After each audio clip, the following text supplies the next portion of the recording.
welcome everybody. Thanks for spending a little bit of time on your Friday morning with us. It feels like we've had several days of some really positive and productive protests and demonstrations, and so it gives us an opportunity to take this pause and spend some time with you and talk a little bit about this last week, this last weekend, and maybe try and answer some of the questions you have. I'd like to start by just saying I'm going to make a brief statement about kind of where we're at in the Eugene Police Department, what we're looking at, how we're looking into the future on how we want to analyze the events of this last week, the ideas that we have on how we can improve as an organization. But we are deeply embedded in taking a look at individual incidents that maybe are some cause for concern, not only for this community, but for our police department as well.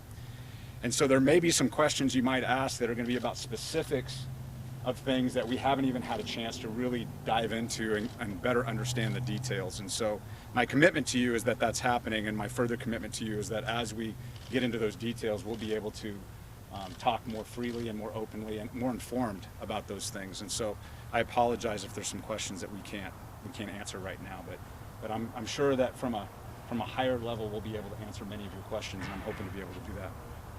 Before I get started, I thought I'd introduce myself. I'm Chief Skinner, Eugene Police Department. I've been here for about 2 years. Oregon is not new to me in policing, and this is entering my 30th year of policing. More than 22 of those are in the state of Oregon. With me, I just wanted to introduce my senior staff. This is my leadership team that helps me try to make the very best decisions we can when we're dealing with tough situations like what we've had this week, or any situations about how we move this police department forward. Captain Sean Adams comes to us from Salem Police Department. He's a recent captain. He's a captain in charge of investigations. Deputy Chief Stacy Jepson comes to us from Hillsborough Police Department. Has been here a little bit over a year.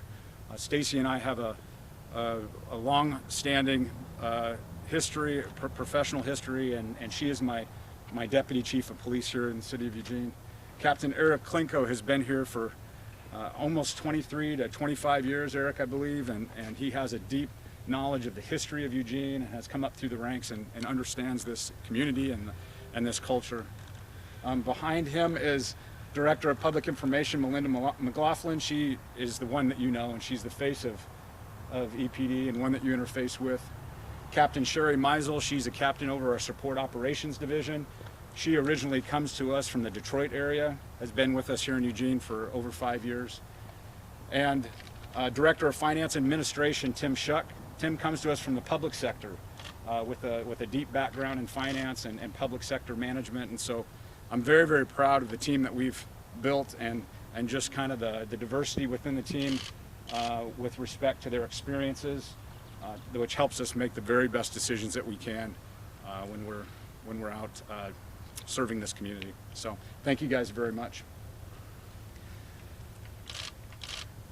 Part of what I was hoping to communicate today is a very deep reaffirmation to police reform in the Eugene Police Department and police reform nationwide in our industry. I think we can be leaders in that. I think we can lead from the front when it comes to police reform. When we think about police reform, we think about identifying where we've made mistakes. We think about where we can have improvement. We think about where we have systems in place that are just not contemporary or maybe just flat out wrong. And we identify those things and we try and fix those things. I say reaffirmation because this organization has been on this path for many years. If you think about the systems that are in place in Eugene with respect to the police commission, the independent police auditor, the citizen review board, the city of Eugene and the Eugene Police Department is steps ahead of many of our contemporary peers. And so I want people to know that reform has happened for many years, but it is our commitment to continue to look critically at how we do things, how we behave, and to continue on that path for police reform. There's been a lot of discussion about, both locally and abroad, about the defunding or the divesting in police organizations or the public safety organizations. And what I would tell you is that if we are truly going to achieve 21st century policing, We can't do that simultaneously with divesting in police and public safety. Strategic investment in every business is important as we move forward, and it's no different in public safety. Divesting in police and defunding police means we take a huge step backwards and fall back to our roots and the core of our mission, which is just simply answering calls for service, when what a 21st century police department does is build trust and legitimacy by investing in programs and community and opportunities to connect with those people that we serve. It's probably not a mistake that the first pillar of 21st century policing is trust and legitimacy in our police. It's probably the hardest one to achieve, undoubted. And one of the first steps in doing that is recognizing the injustices my chosen profession has had throughout the past and the present on community members, and particularly community members of color. That's step number one. All of the other pillars support trust and legitimacy, but all the other pillars come with a commitment and a strategic investment both in personnel and finances and our community members to get us to where we need to be. It's my declaration that we are an accountable organization, that we have undergone steps already to start taking a look at incidents that have caused some concern with our community, some incidents that have caused some concern as we look critically at our behavior and our performance. And it's our ongoing commitment to slowly and methodically and with an established process that we know works, start to look at each and every one of those that are of concern. Part of that accountability mechanism is the independent police auditor. I don't think you'll find an agency our size or even larger, especially in the Pacific Northwest, that has the layers of accountability that we have. The independent police auditor is a critical piece of building trust and legitimacy in what we do. And we work very, very closely with them in making sure that we account for all behavioral, performance, and misconduct issues. At this point, I'd like to introduce Mark Gissner. He is our independent police auditor, and accompanying him today is Leah Pitcher, the deputy police auditor, and ask him to just step up and maybe say a few words about his role. Mark? Thank you, Chief. It's an honor and a privilege to be here and talk to the community about the things that have been going on and how we move forward. I wanted to let you know, because things are still in motion here, that we'll be looking at all the incidents that are involved. We are a structure of oversight under the City Council, so I don't report to the executive branch, city manager, or to Chief Skinner. We are independent. We report directly to the mayor and the City Council. And the things that we do are ensure that there's fair and unbiased investigations.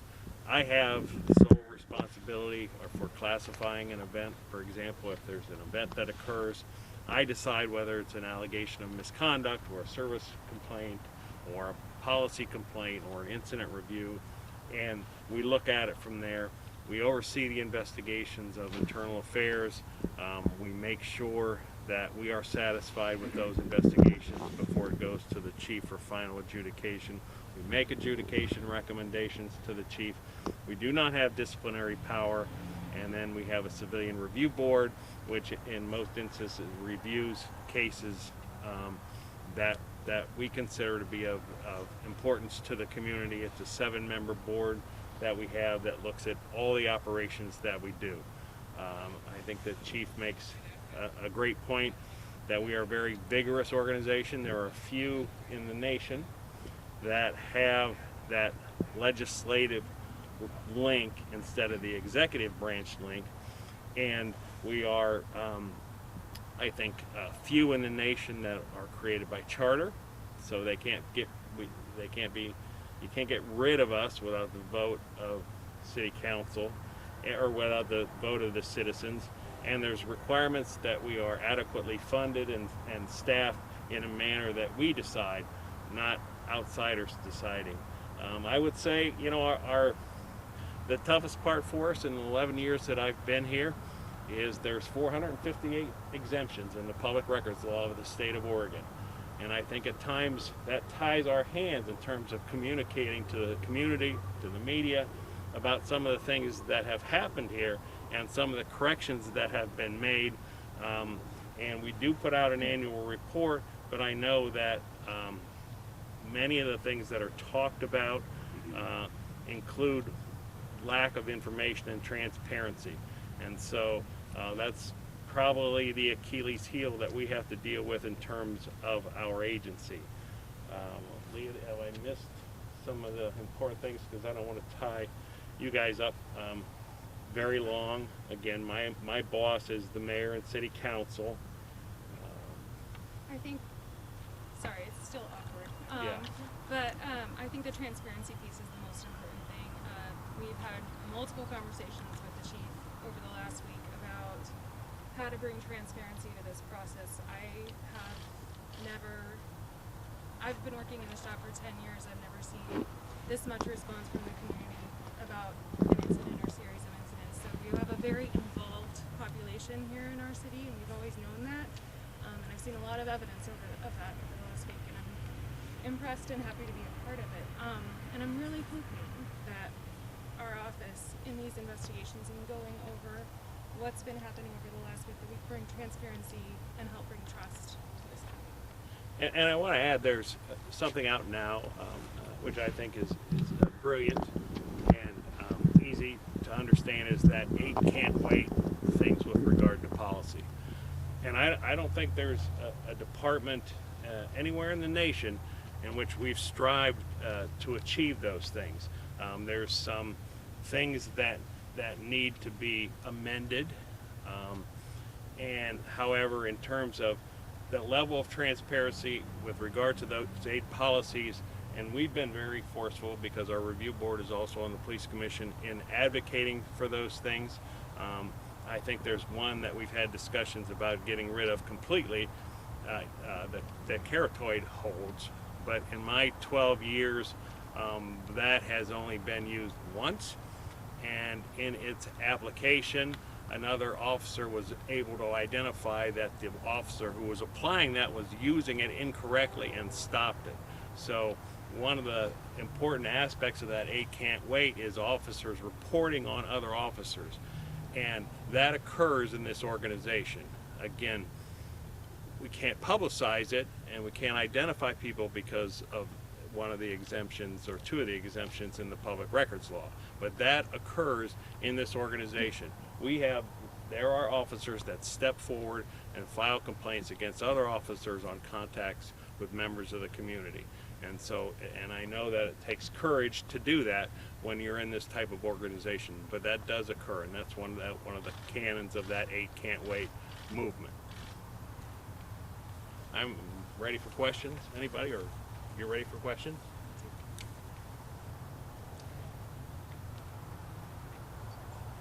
Want to take questions afterwards? We'll get through the rest of this, and then whoever you have questions for, we'll make sure we make them available for you up here. Thank you, Mark and Lee. I appreciate those comments. I think as much as I talk about 21st century policing, and especially that first pillar, it's probably not by accident that the second pillar is policy and oversight. You can't achieve the kind of legitimacy if you don't have the good policy and oversight, and I think Mark did a fantastic job of articulating the importance of the oversight.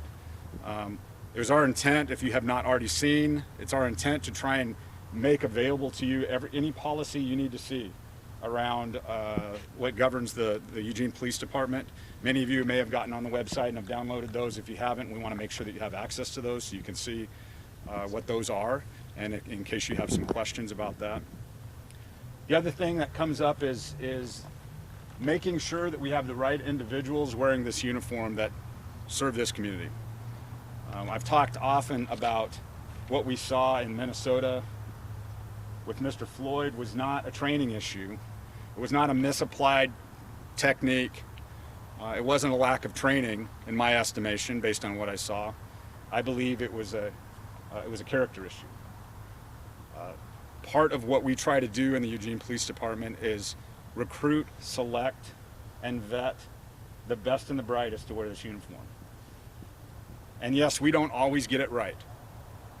With this many employees, We don't always get it right, but we certainly strive to do that. One of the hallmarks of that, and one of the foundational pieces of us making those good decisions, are the questions that we ask of these people that want to be a part of this profession that are character-based questions, and moving away from the stereotypical questions that engage in transactional leadership and ask questions around how they're going to relationally lead in this community. How are they going to problem solve? How are they going to remain creative in understanding our community and how we can serve them? And then maybe even more robustly is the background investigation that takes several weeks and a strong commitment by our organization that we actually travel to the hometown of the individual, or where the individual is originally is living at the time, and conducting those in-person interviews of not only the individual candidate, but family members, co-workers, neighbors, friends, so that we can get the best picture of the character and the human being that we're trying to hire. Those are expensive investigations to do. And those are investigations conducted by a variety of different individuals that have a vested interest in us wanting to hire the very best people to be a part of this team. And so it's an expensive investment, but again, strategic investment has to happen if we're going to be a 21st century police department. And then lastly, the very robust psychological evaluation that each one of these officers go to. We'll be providing a quote, if we haven't already, from our psychologist around the types of things she's looking for when it comes to being suitable for this profession. And we trust her implicitly to give recommendations on whether we have a candidate that should move forward or not. All of those systems are in place to make sure we field the very best team we can. And again, every once in a while, we miss that mark, no question. But I'm overwhelmingly impressed with the professionalism of the men and women of this organization, and overwhelmingly impressed that in light of all of the challenges we've had this week, all of the good things, all of the bad things, all of the things we've done well, and all of the mistakes that we've made, that they continue to show up every single day, exhausted and tired, ready to deal with whatever this community has for them. Because while we've been dealing with the last 5-6 days, we've also been trying to run a city of 170,000 people in 50 square miles and others that have needs. And so I'm very, very impressed that they continue to be committed and they show up every single day. That's why it's so important that one of the pillars of 21st century policing is officer wellness. Because one of the things that we have to pay attention to and that we need to invest in is making sure that we have good decision makers out there that we trust with this awesome authority to make good decisions. We have to pay attention to mental health, physical health, emotional health, spiritual health of each one of these individuals so we can make those good decisions. Police reform is having a renewed commitment to a lot of things, but we cannot step back from taking care of the men and women that are out there trying to build the trust and legitimacy. That would be a disservice to you, it'd be a disservice to this community, it'd be a disservice to the profession if we didn't have officer wellness as part of our consideration as we move forward. I'm going to open it up for questions. We also have a little bit of something different. There's been a lot of discussion around the tools that we've used this week.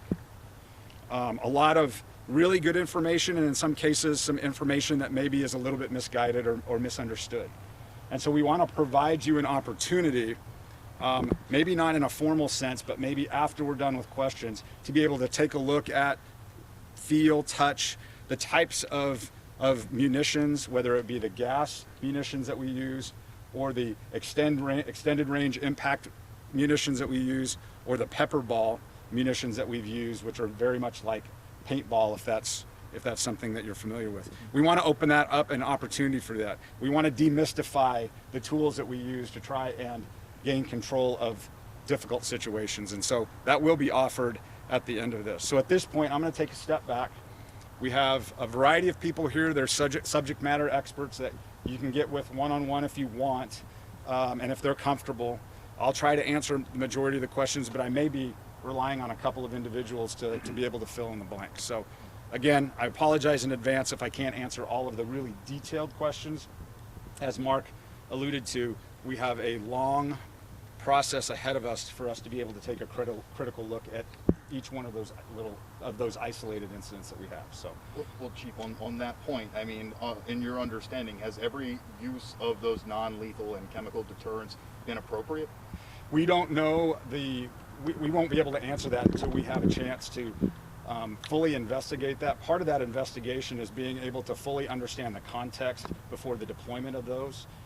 We certainly, obviously, like you, have seen plenty of video about during that moment in time, and I understand that that's a cause for concern for some, but I think in the greater context it's important to do that. And before we render a final decision, like I said earlier, we have a fairly detailed process that we have to go through before we get to a place where we can say justified or unjustified, and whether or not there's any accountability and what levels of accountability are attached to that. We'd be doing ourselves a disservice to rush to judgment, because the process is where we really, really want to make sure that we are paying attention to. Mark, did you have any comments about that? And we'll be involved in that process as well. I think one of the things he did not mention is there's a lot of body-worn video there for every night that's going to have to be reviewed. And so that's going to take a little bit of time. They're still in operational status, so it's difficult for them to get all those downloaded onto the servers and everything, and for that to be extracted. But that's certainly going to be an important part of the equation as well. Whose responsibility is it to allow for the deployment of such non-lethal and chemical munitions? It's a combination of decision-making in the field that's communicated up through the chain of command to a command post, for lack of a better word, where we're trying to balance what's happening in the field and what the needs are around the entire situation that's happening. And so ultimately, that's a recommendation that's made based on what officers are seeing in the field, what they're seeing, what they're feeling, what they've experienced, who they've experienced multiple times, the tone and tenor of the level of violence potentially or not, and then ultimately that decision is made up through the chain of command. Understanding there's going to have to be investigations for several of these things, but due respect, where's the ambiguity when the action Sunday night at firing at a reporter, when the city order specifically outlines that a reporter is exempt? Well, that's certainly going to be one of the focal points of an investigation. We've been made aware of that, like everybody has, and we know that that's. And I don't know if we officially have that classified yet or listed, but we're going to be taking a look at that as well. We do have it.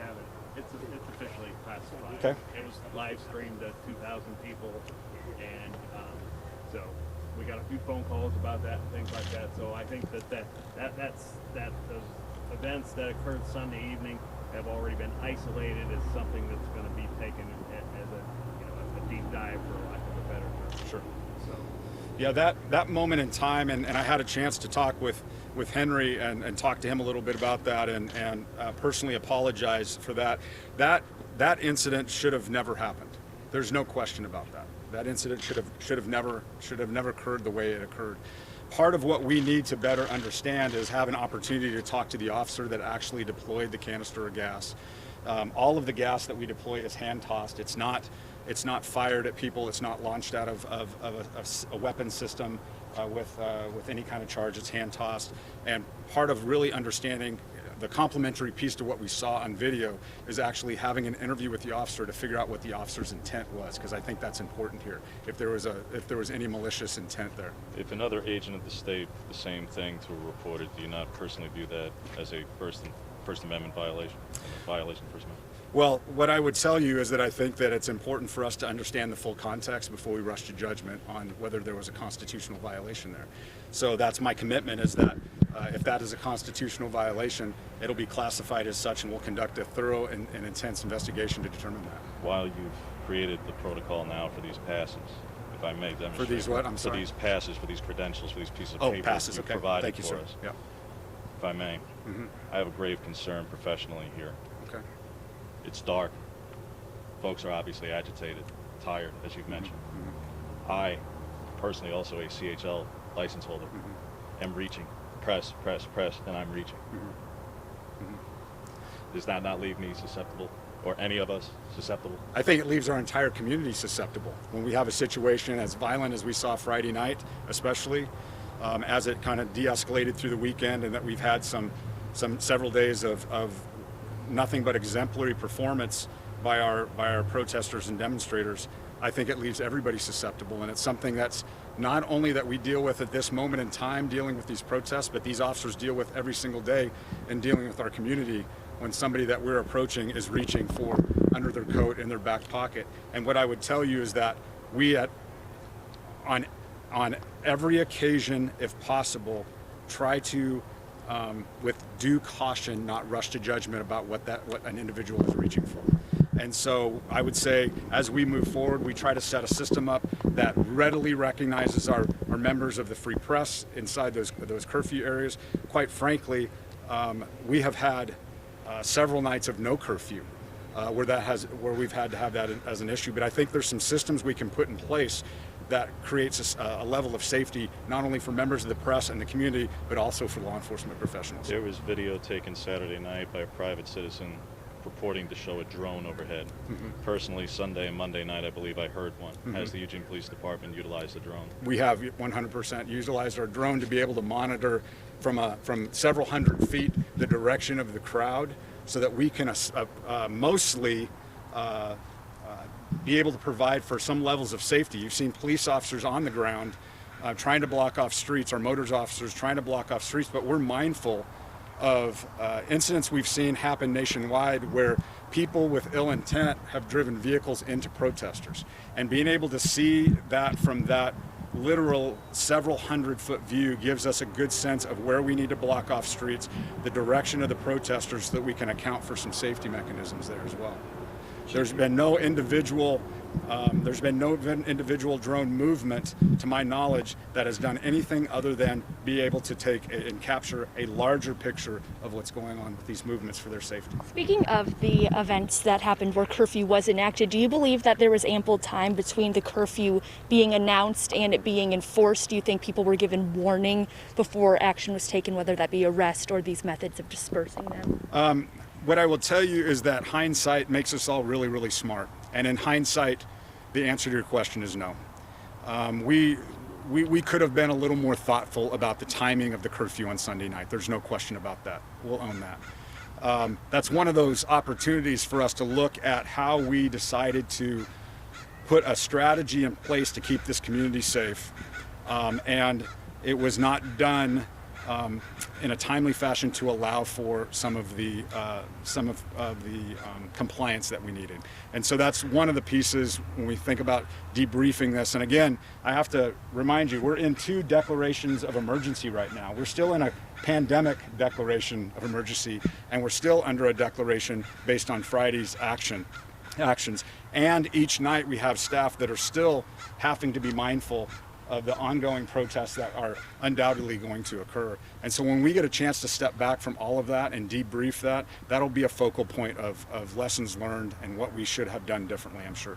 Another question is Sunday night and other nights that there have been a large police presence, is it just EPD or what other agencies have been helping you guys out? It's just EPD. And I think it's a matter of perspective when we say a large police presence. We have slowly and methodically scaled down our police presence that is commensurate with the type of behavior we're seeing of our protesters and those that want to be heard.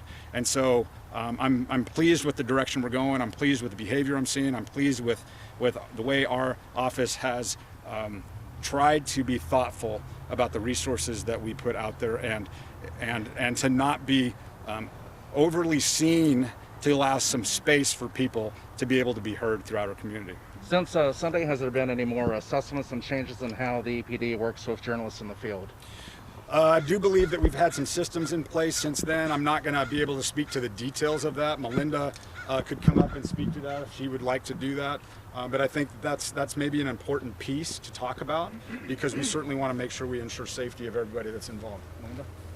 Yes, it's really difficult when it's nighttime to be able to identify everybody.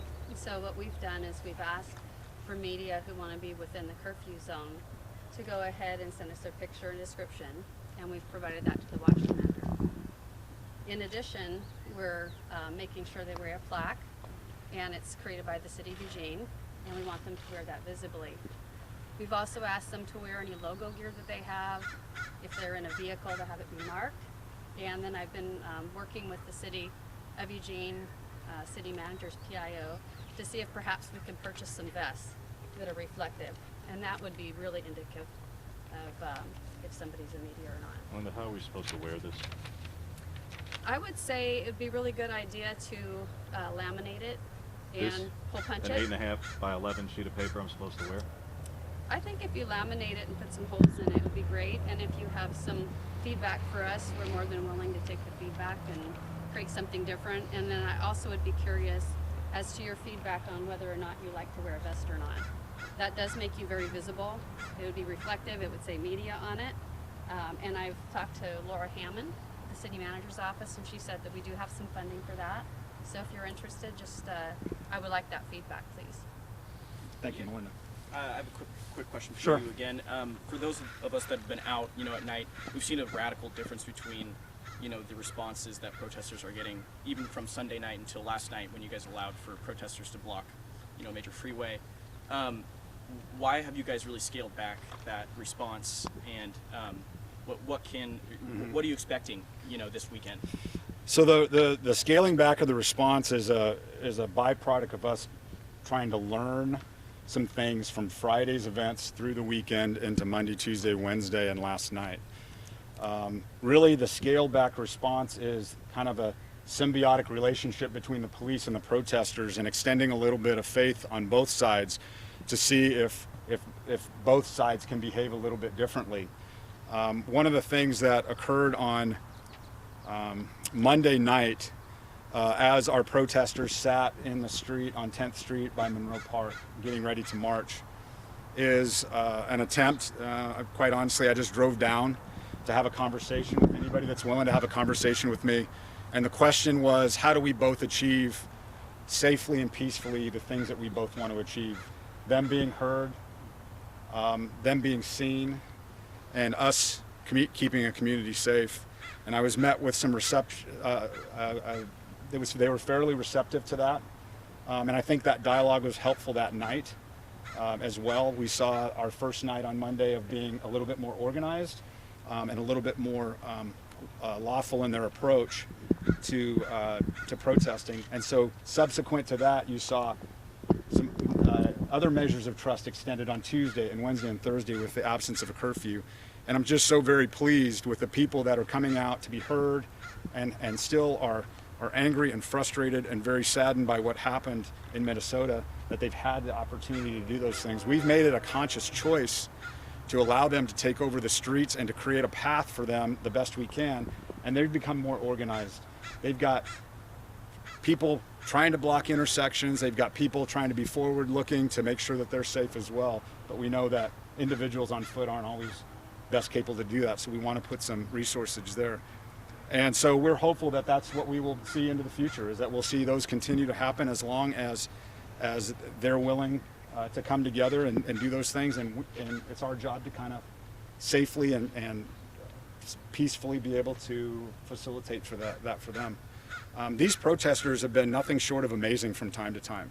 I'd be really remiss if I didn't at least comment on what happened Sunday afternoon after the rally that occurred and started on the courthouse steps, the federal courthouse steps, and moved to Alton Baker Park, and then took over our downtown core. The organizers of that worked with us for days before that to try and make sure that that would happen peacefully and lawfully. And you think about moving 6,000 or 7,000 people from point A to point B, and then arguably at least 1,000 or more that marched through the streets of downtown while we tried to stay at a distance and give them their space to be heard. I felt like that was a real success for this community in light of what we had just seen with the violence on Friday night.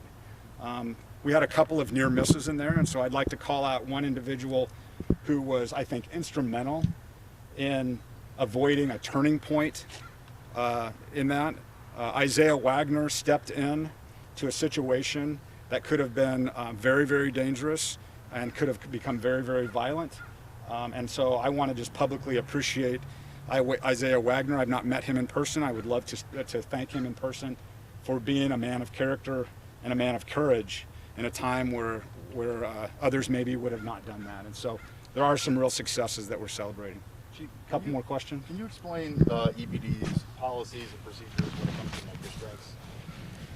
So the policy that was currently in the EPD structure was the policy around the carotid restraint.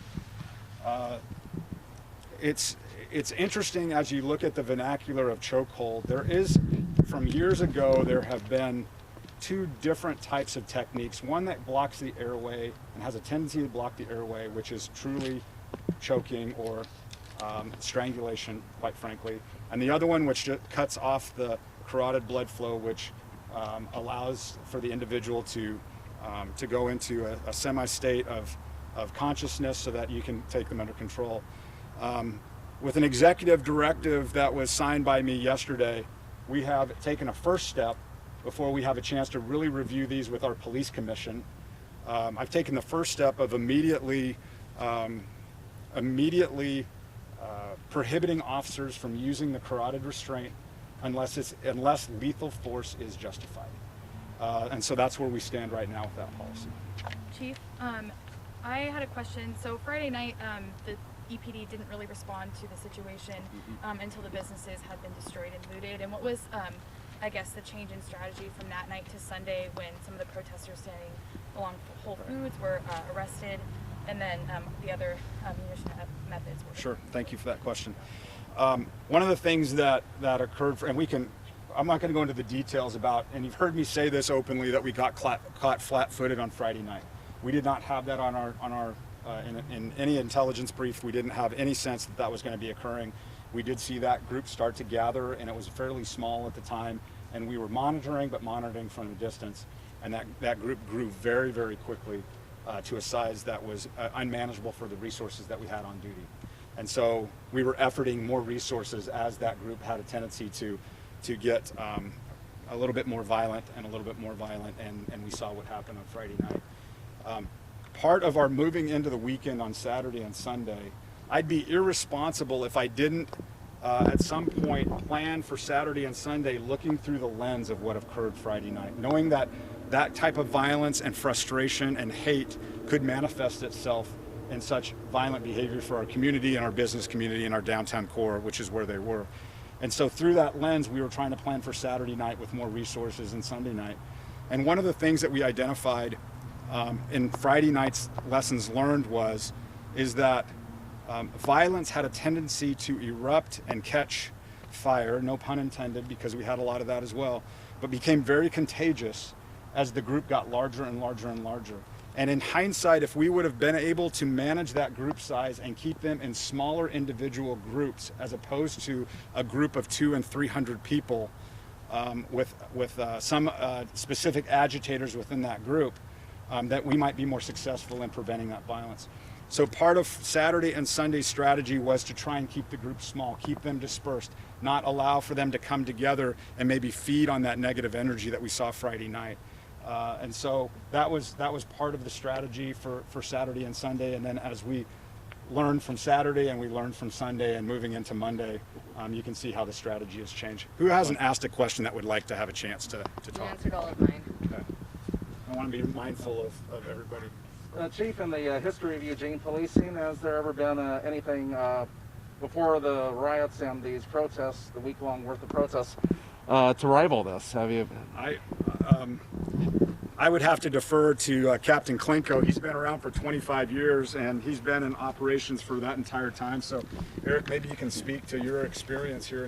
Absolutely. So the history of protest here in Eugene goes all the way back to the Vietnam War and things that took place on campus. I certainly wasn't here for that, but I understand that there was some violence. There were attempts on the ROTC building on the University of Oregon campus. But I can talk about I started here in 1996, and we just had the 23-year anniversary of the June 1st, 1997 tree protest where pepper spray was used. And we've had a long history of different types of protests, whether they be campus-inspired riots of the early 2000s and the late 90s, whether they be the anarchist movement of the early 2000s, or whether they be anti-police, MIA marches, and the like. And each of those has, or at least some of them have had violence associated with them, have had damage associated with them. What I do want to say before I go into that is that the vast majority of protests that we have here in Eugene are incredibly peaceful.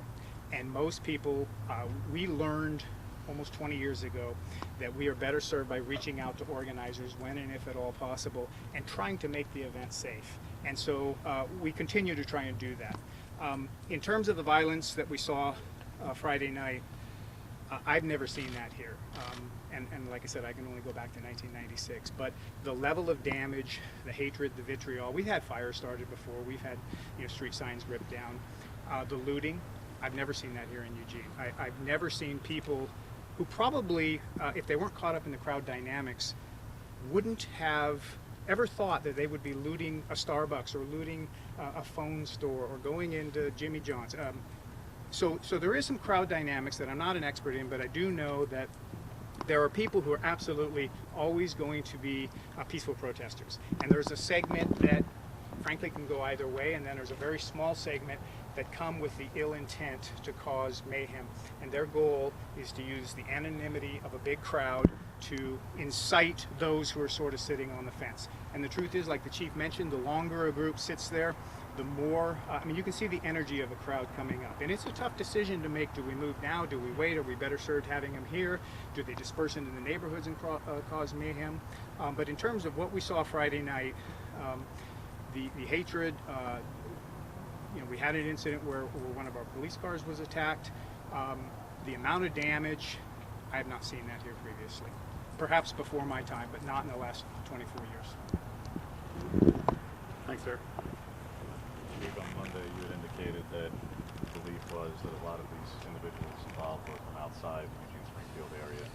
Your curfew arrests have been overwhelmingly from the Eugene Springfield area, and what was on footage from last Friday was overwhelmingly young white males with skateboards, which we've seen across the country. Is it still your belief that these are outsiders, or are they locals? Well, I think obviously the statistics have proven that we are dealing with a lot of local individuals. There's no question about that.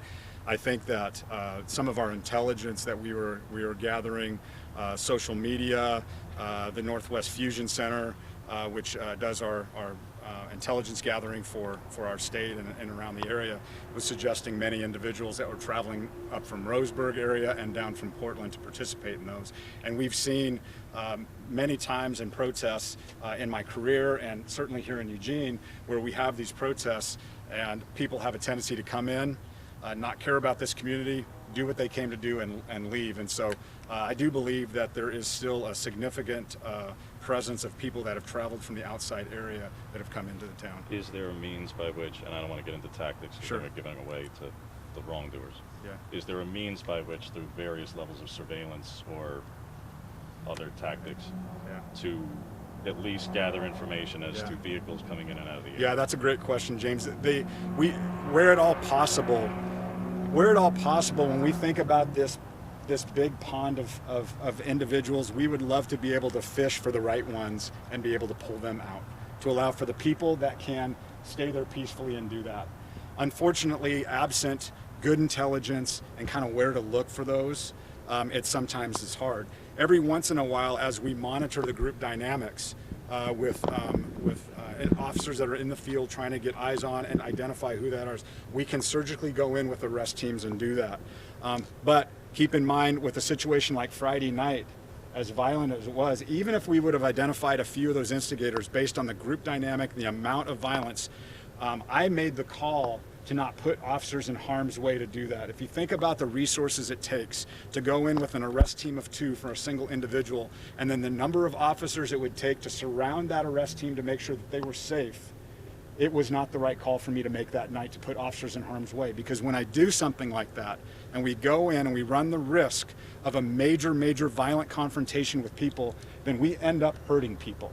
And we didn't want to end up hurting officers, and we didn't want to end up hurting community members. So that's a call that I made that night. That things can be replaced, buildings can be replaced, glass can be replaced, inventory can be replaced. Human life, it's hard to replace those things, and I did not want to be in that situation.